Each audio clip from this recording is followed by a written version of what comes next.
we crush the quartz and we powdered them like talcum powder. After that we put quartz to the cow horns. Now we are going to bury cow horns in the earth.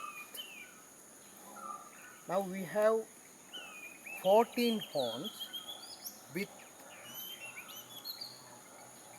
crushed quartz, and now we place in the pit and fill the pit with sand.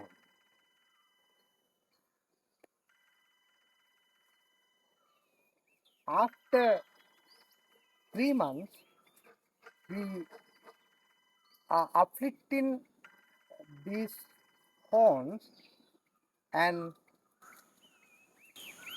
we can application we can apply to the